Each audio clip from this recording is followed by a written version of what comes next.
I have 2 deputy mayors from the city of Brampton. I have a regional councillor and a city councillor all waiting to speak to me. They all came up to me because they have concerns with all of this. Now, I have to say first about why Patrick Brown was kicked out of the Conservative leadership race. It was because of financing rules with the Election Act of Canada. That's really all we know right now. But all of you have concerns. That's why you're here. Deputy Mayor, can you tell me what your concerns are? Well, mostly concerns, going back to leadership, like we don't have the information just like you, but my more concern is what's going on at the city. It's a bad reputation for us, and it's today we had council meeting, was canceled again, and it's the 4th council meeting, so it's kind of stopping business when it comes to economical development. We got planning applications, people coming from COVID, so it put everything on a hold, and this is not right for the city. We have investigations out there that we're looking into, and we have to be accountable and transparent to our city, taxpayers' money. Deputy Martin, what are your concerns? Yeah, very similar. The City of Brampton's reputation is really suffering. We've been dragged into a situation, not our decision. We respect that anyone has the free right to run wherever they run. Whatever's happened at the leadership campaign, we can't comment. What I do know is us council wanted to come today to go to council meeting, and again it was canceled. 4th council meeting canceled in a row. And then certainly there seems to be a pattern. There's been financial irregularities. We've had a whistleblower come forward with resources being used towards elections. We can't speak to that. There was investigations, and now we have forensic audits which are public, which are happening right now. So there just seems to be a pattern that's impacting the city of Brampton, and we've heard from residents that they're tired of it. The city of Brampton should not be a second or third choice. This is not a place where people come to when everything else fails, and the city of Brampton has to be brought into a positive light and has to be front and center in any decision making. And our concern right now is the reputational harm that's having. It's almost a cloud over City Hall. Was this surprising for you?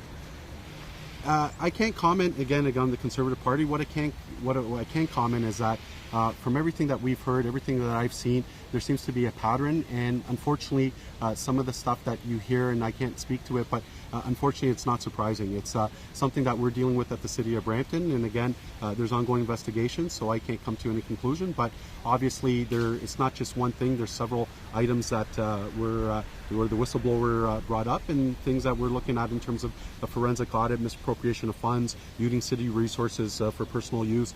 So that is a concern, and again, when you have a cloud like this over City Hall, and then what's happened overnight, it just really, again, the City of Brampton, not by their choice, gets dragged into a real situation which is really negative to our reputation as a municipality.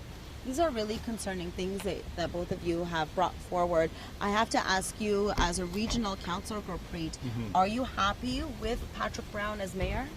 What I can say is that we're not surprised. We feel like, the constituents I've spoken to feel like there's things being covered up. And right now we have a situation where the mayor's not shown up to about 4 or 5 council meetings. He has a group of councillors with him. And we've asked him, where are you? Why are you not coming? We have about 5 forensic investigations going on right now, which we need to get the information out. We need to discuss it in council, but unfortunately they're not showing up. And so I think this is indicative of what happened last night, of a lot of what's going on at City Hall right now. And I have to ask you, as city councillor, Jeff, what are your thoughts on council meetings being canceled 4 times? Why did they happen? Well, the first 3 were no-shows. We did not have quorum. This last one, the mayor apparently canceled very late last night, so I guess he had his reasons for canceling it, other than just not showing up like he has in the past 3. The real issue for us and for me is that the mayor's been on this quest for the CPC leadership starting early this year. So the city of Brampton has really not had the mayor here as the mayor since the beginning of this year, and now we're almost in the end of July. So there's been a little bit of a vacuum there, and to compound it by not showing up to meetings for a month and a half now, and having everything outstanding, the whole business of the city has stopped. And that is not good for our residents. It's not transparent.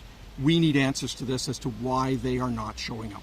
Has anyone questioned him as to why this has happened? Yes, they've put in a judicial review, I guess, because we wanted to select a councillor to replace outgoing councillor Charmaine Williams. which we did. They did not like our choice. The mayor did not like our choice, despite the fact that she was one of his closest advisors in his mayoral race in 2018. So they do not like each other now, apparently, and that's the holdup. They don't want to put her in, and so they're just not coming to council. Okay, thank you so much. Oh, of course. Yeah, I just wanted to add, like, we got these investigations coming, and I'm hoping the CEO that we have today is acting as Paul Morrison, will bring this out in the open. And we're worried that they're going to end up putting it in closed. And this is going back on the Brampton U scandal, which Councillor Santos is involved in. This has to be out in the open. So if they bring it in closed, at the end it's going to be all buried. And this is not transparent for our residents. So I'm hoping that the CEO will do the right thing. Okay. Thank you to all of you. We appreciate your time and for letting us know your thoughts on all of this. So you can see major concerns here, not only for what happened with the Conservative race, but also here at home at Brampton City Council. But back to you.